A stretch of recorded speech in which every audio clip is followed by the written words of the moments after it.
इस वर्ष का दी जयपुर डायलॉग्स एनुअल फेस्टिवल 30 अक्टूबर से लेकर 1 नवंबर तक है और इसकी थीम है भारत अवेकनिंग, यानी कि भारत जागरण। और जैसा कि आप जानते हैं और जैसा हर वर्ष होता है, इस बार भी बड़े बड़े स्पीकर्स यहाँ पर आएंगे और इस बार का जो कलेवर होगा वो बाकी सारे पीछे के वर्षों से और अधिक बड़ा होगा।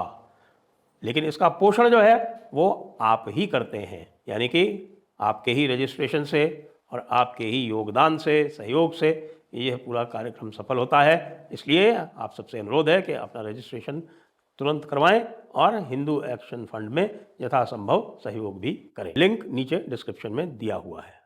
जब भारत में अधिकतर लोग दिमागी नक्सलों से और वंदे मातरम का अपमान करने वालों से जूझ रहे थे, उसी समय अमित शाह एक दूसरे कार्य में व्यस्त थे और वह दूसरा कार्य ऐसा था जिसके कारण आपने देखा होगा कि अमित शाह लगभग पूरे समय सदन के अंदर नहीं आए। हालांकि वे पार्लियामेंट में यानी कि संसद भवन में सदैव उपस्थित रहते थे, अपने दफ्तर में काम करते रहते थे।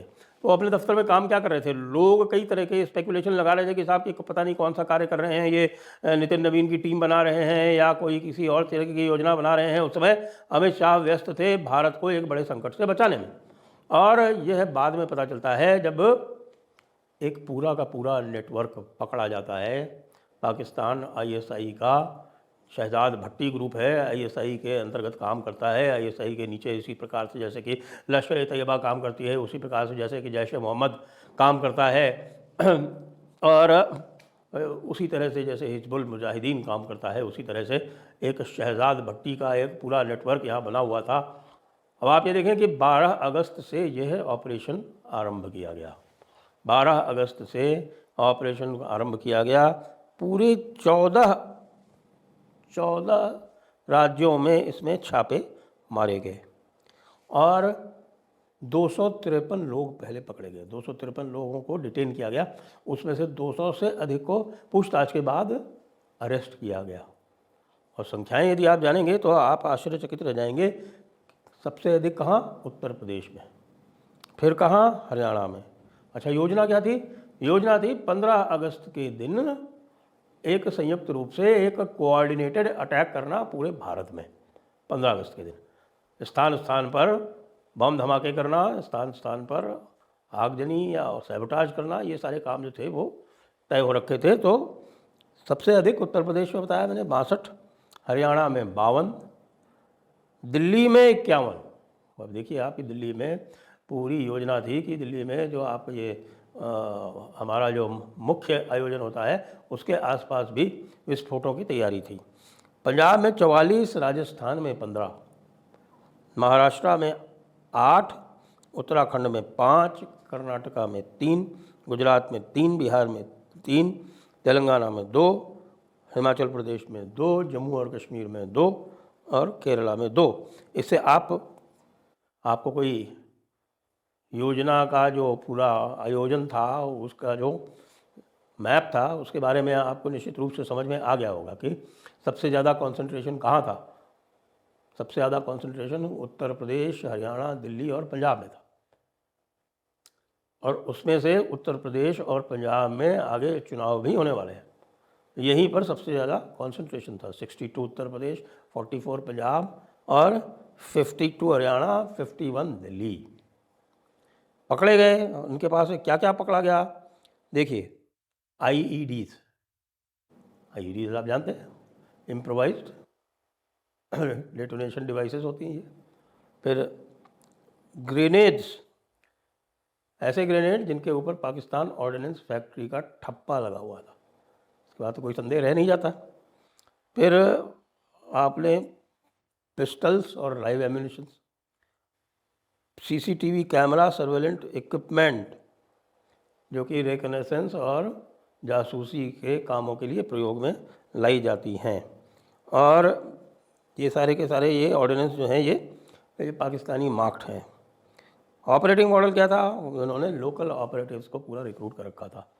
शहजाद भट्टी मॉडल आप ये देखें कि जो स्लीपर सेल्स होते हैं वो किस तरह से किए जाते हैं, वो रिक्रूट किए जाते हैं, काफ़ी समय लगता है उसमें, उनको रिक्रूट करके और फिर उनको ठंडा छोड़ दिया जाता है और उनको एक कॉन्टैक्ट दे दिया जाता है। जब वो कॉन्टैक्ट लाइव होता है तब ये स्लीपर सेल्स जो है वो एक्टिवेट हो जाते हैं। स्लीपर सेल्स एक्टिवेट होने के बाद में इनको रिकनेसेंस और सर्वेलेंस के लिए टास्क दिए जाते हैं और फिर पुलिस, डिफेंस और रिलीजियस लोकेशंस जो है उसके ऊपर फोकस, सीसीटीवी कैमरास को इंस्टॉल किया जाता है यहाँ पर, और ग्रेनेड और आईईडी अटैक्स को टारगेटेड वायलेंस के लिए एक उनमें इन्हीं में से जो है वह स्पेशलाइज्ड लोग चुने जाते हैं। उनको ऑनलाइन ट्रेनिंग दी जाती है। ऑनलाइन ट्रेनिंग न केवल दी जाती है, उनको जो है वो कहीं कहीं ले जाकर लाइव फायरिंग और लाइव डेमोन्स्ट्रेशंस करके भी ट्रेनिंग दी जाती है।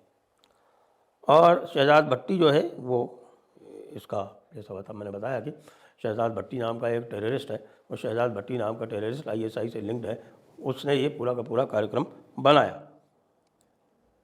तो अब ये देखें कि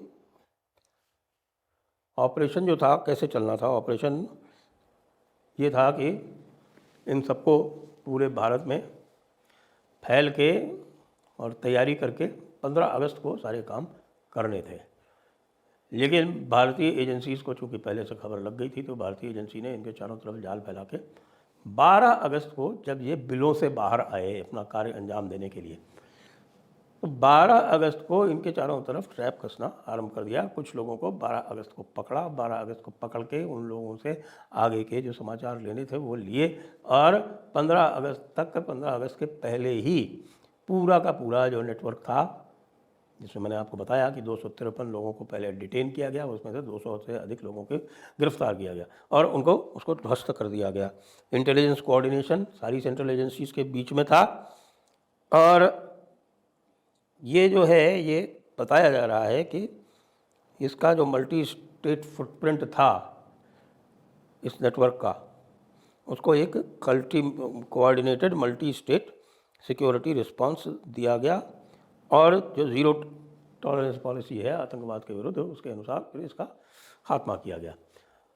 इसमें जो अगला स्टेप होना है, वो अगला स्टेप क्या होना है, उसमें अगला स्टेप में ये है कि देखिए भाई, भारत ने ये घोषित कर रखा है कि पाकिस्तान के विरुद्ध, पाकिस्तान पोषित आतंकवाद के विरुद्ध भारत वह किसी भी तरह का कोई